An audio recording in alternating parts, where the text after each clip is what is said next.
Al Jazeera Podcasts. Today, the U.S. says it will run Venezuela after capturing President Nicolas Maduro. We're going to run the country until such time as we can do a safe, proper, and judicious transition. How did we get here, and what happens next? I'm Kevin Hirten, and this is The Take.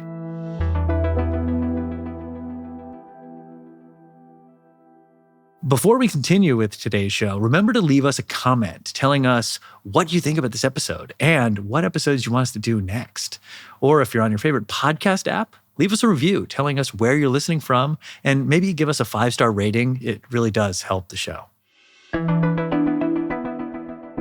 I'm Lucia Newman. I'm Al Jazeera's Latin American editor and senior correspondent, and I'm in Santiago, Chile. Well, Lucia, welcome to The Take. And honestly, I cannot think of anyone I would rather talk to in the wake of this kind of earth-shattering news weekend. And for those who don't know, as you said, you're Latin American editor. You have a deep history of reporting in the region. In fact, before you joined us here at Al Jazeera, you had 20 years at CNN. You actually opened the bureau in Cuba. So you have, to use the cliche, seen it all. So I thought. And yet, this weekend... This weekend is proof the world can still surprise you. So before we dig in, try to put what we've witnessed into some perspective. Where does this one rank for you? I think it really ranks up almost at the very top. I can't think of anything else that has shocked me as much as what we've just seen in these 30 years that I've been covering Latin America. And I was there for the last U.S. military incursion, shall we call it, in the region, which was in Panama, from when the United States went in and it grabbed, kidnapped, captured, use the word you like, General Manuel Antonio Noriega, the strongman of Panama. But this was completely different. And I think one of the most extraordinary things about this is the way it's been framed. Back in the day, 30 years ago, the excuse or the argument was that General Manuel Antonio Noriega, the then military strongman of Panama, was a drug trafficker and that he was selling secrets to both the United States and Cuba and that he had to be taken out. But there wasn't this idea that the United States is just going to take over the country. That was and is what is shocking. The argument that without any kind of attempts to adorn it, to position it in like we're here to save you, to bring you back your democracy, to give a country what it needs. No, we're going to run the place. This is us. This is ours. This goes back. This isn't just normal imperialist rhetoric. It reminds me a little bit of what I'm sure the monarchs back in the day in Europe, when they would decide to go in and try to grab France or England or what the if you know what I mean. It's all very on the nose. It's a very unlimited. Right now, Nicolas Maduro and his wife are in New York City to face charges in a U.S. court. Now, Maduro was perp-walked before cameras after being arrested by U.S. Special Forces in Caracas in a pre-dawn raid on Saturday. Since then, U.S. President Donald Trump has been taking this kind of victory lap. There was this news conference, as you saw, at his resort Mar-a-Lago, where he said the U.S. will now be running the country for the foreseeable future. So we are going to run the country until such time as we can do a safe, proper, and judicious transition. And it has to be judicious because that's what we're all about. We want peace, liberty, and justice for the great people of Venezuela. So the problem, of course, is that the U.S. is not running the country because, while yes, they did manage to abduct Maduro, they left the inner circle intact. So with that in mind, I want to ask you about this inner circle that remains in Venezuela. There are 4 of them, and I'd like to start with Maduro's vice president, Delcy Rodriguez. Whom I know very well. Delcy Rodriguez is not just any old person. She is very intelligent. She is very, very, some would call her extreme, very hard-line Chavista. Chavista means somebody who has always been with Chavez, a loyalist. And then post-death of Chavez with Maduro, she and her brother have been the left and right-hand side of Maduro from his That's Jorge Jorge Rodriguez, Rodriguez. the head of the National Assembly. Exactly. And he has, well, they have had so many positions in the government. They've run just about everything. But they are the loyalists. I mean, if there's somebody that you could never imagine would say, now I'm going to cooperate with President Trump, it's Delcy Rodriguez. And Delcy supposedly had a phone conversation with the U.S. Secretary of State to tell him that she would agree to cooperate with this U.S. plan, whatever this exact plan is, because we don't have the details. Later, she gets on national television in Venezuela, and she is back to her old self, absolutely gung-ho, very, very strongly denouncing U.S. imperialist moves and saying that basically calling on the country to gather together to resist. And then the icing on the cake, calling the United States an imperialist power that's trying to enslave Venezuela, which they will never accept. So who's going to run the country? If that's the person that's supposed to cooperate with this new takeover, I don't know what they're thinking. The other two are Padrino Lopez, the defense minister, and then Cabello, Diosdado Cabello. And I've heard him is considered the real enforcer, minister of the interior. With him especially, just being in the country, do you think because these people are in place, does that explain the somewhat muted reaction you're seeing on the streets of Caracas? I think the muted reaction is because people don't know what on earth is going on. And they are frightened because they would have expected these people to be the first ones to have been nabbed, and maybe not Delcy so much, but certainly Diosdado Cabello and the defense minister. They're in charge of the army, of the military side of all this, and that's the key here, because the military is what has kept Nicolas Maduro in power all this time. There have been numerous attempts to have him overthrown. The certain plots and these attempts to overthrow Maduro from within never worked. So General Padrino Lopez and Diosdado Cabello, they're the ones that hold the power in terms of the military enforcement of that government. They have been accused time and time again of human rights violations, of crimes against humanity, of everything in the book. People are frightened of them, and of Maduro to an extent, but especially of them inside Venezuela. So if you put on your television and you see that they're sitting there next to Delcy Rodriguez, looking as calm can be, you think, has anything changed? So now we know about the people who are at least temporarily running the country. Now let's talk about the people who many think should be running the country. That is the opposition.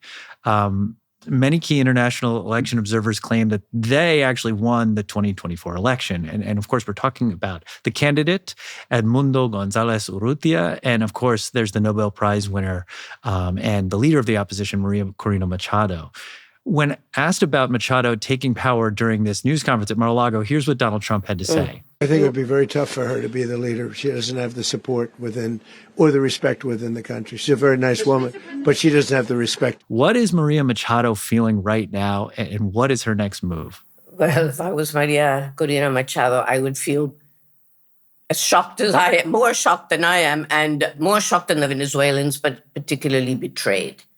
Unless there's something going on here that none of us can possibly imagine, to hear Donald Trump say that she is not popular and that she's not respected in Venezuela is the one thing you couldn't even have dreamed up in one of these soap operas. I mean, it's just not something that makes sense, especially out of the mouth of a U.S. president post the election that, according to most of the world, was stolen, that victory from them, by the Maduro government. So almost everyone, the European country, the EU, the United States, most of the Latin American countries recognize them both as the legitimate leaders. And so when people hear that she is not regarded by the Trump administration as a legitimate option for replacing Maduro, then yes, people are going to stay at home. And it makes it very difficult for people to want to say it's time to return home, too. Machado has popular legitimacy, but she has no money and she has no army. And Venezuela is a huge country. I mean, it's home to 30 million people. It's twice the size of California. and that the notion that the U.S. can step in and run the country, as Donald Trump said, from the tea room of Mar-a-Lago is just absurd. And my From the guess is golf that the Trump course, I would administration, say. right, yeah, from the back nine. I mean, at the moment, if the opposition isn't allowed to take power and Maduro's inner circle does stay in power, would you call this anything more than just a reshuffle? Well, right now it looks like a reshuffle. I don't know what's going on behind the scenes. I can't say what it's very contradictory.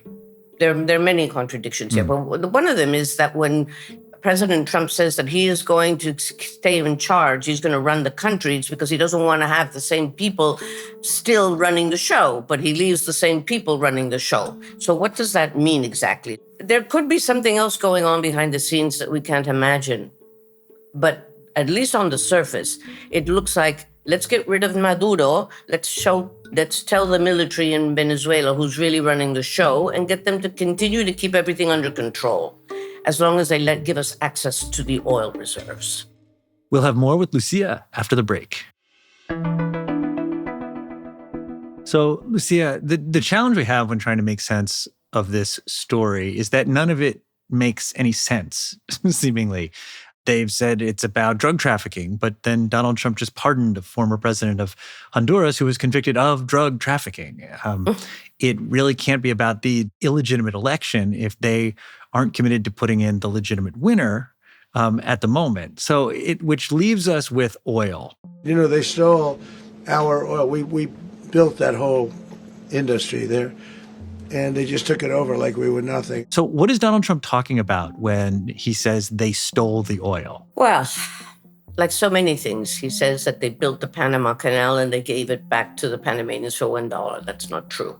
But what he is talking about, 50 years ago, half a century ago, long before there was anything close to socialism in Venezuela, the Venezuelan oil industry was nationalized. And then when the actual real socialist or revolutionary Hugo Chavez came into power, more U.S. companies were nationalized. And the argument is that they were not sufficiently compensated. So they didn't build the oil industry. Certainly the United States played a big role in the initial oil industry of just about every country in the Americas, because they were the leaders in oil production at the time. Since then, we know that oil can be produced in just about anywhere, and that the countries in the Middle East, in the Gulf region, and Russia are also producing and extracting oil. But the United States, it is interested in oil. Trump is very obsessed with it. We've heard it over and over again. He wants to have independence and control of the oil industry. But it's not just about the oil in and of itself. I think you have to put China into this mix. The United States government, and Donald Trump is not the only one. His predecessors, and I'm talking about Barack Obama and Joe Biden, were also extremely concerned about the inroads that China has been making into the United States historical backyard, as it was called, because the United States is no longer in control of this region, certainly economically. They lost interest, so they lost control, because they didn't put their money where their mouths were. And the question now is, right, if Donald Trump wants to make good on his claim that the United States is recovering its hegemony in Latin America, and that it will be the one to determine who runs the shots via the new Trump, the Newman Doctrine, which is called now the Newman Doctrine. Everyone wants to know, fine, what are you going to do to pay for it? What are you going to do to make it worthwhile? That's what the countries in the region want. Let me ask you a follow-up about the countries in the region, because as you've said, it is amazing how overt the rhetoric has been. Donald Trump is already talking about seizing these oil assets.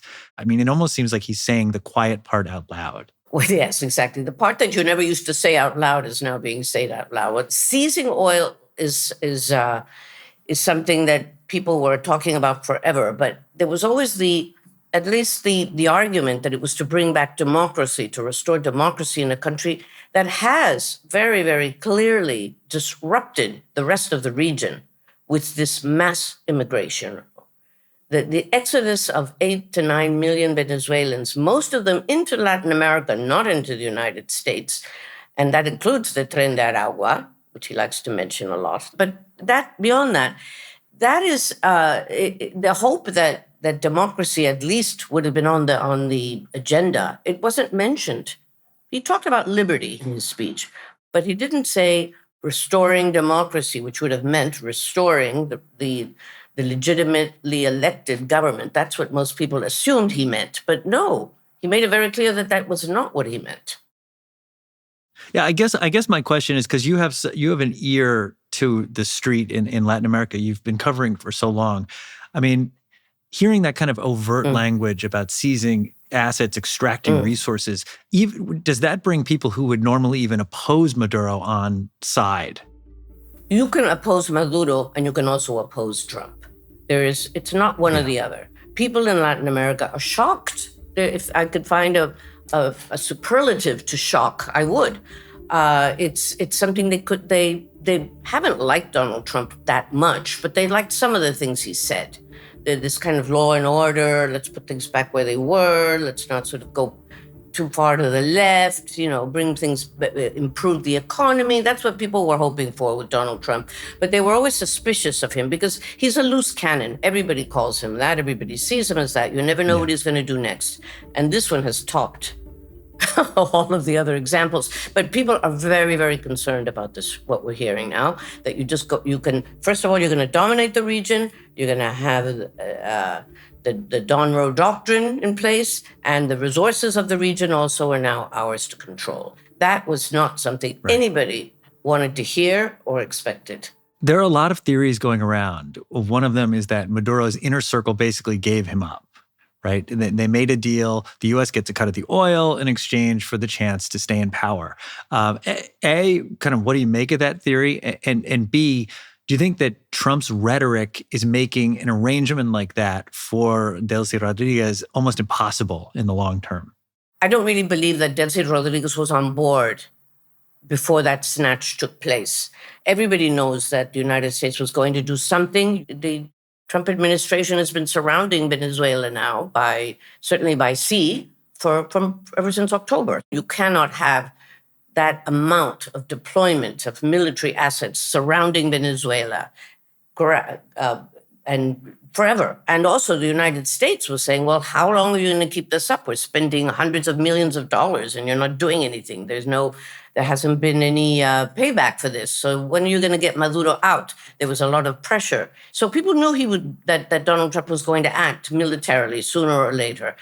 And so did Delcy Rodriguez and everybody else there. I'm sure that this caused a lot of cracks within the Venezuelan military.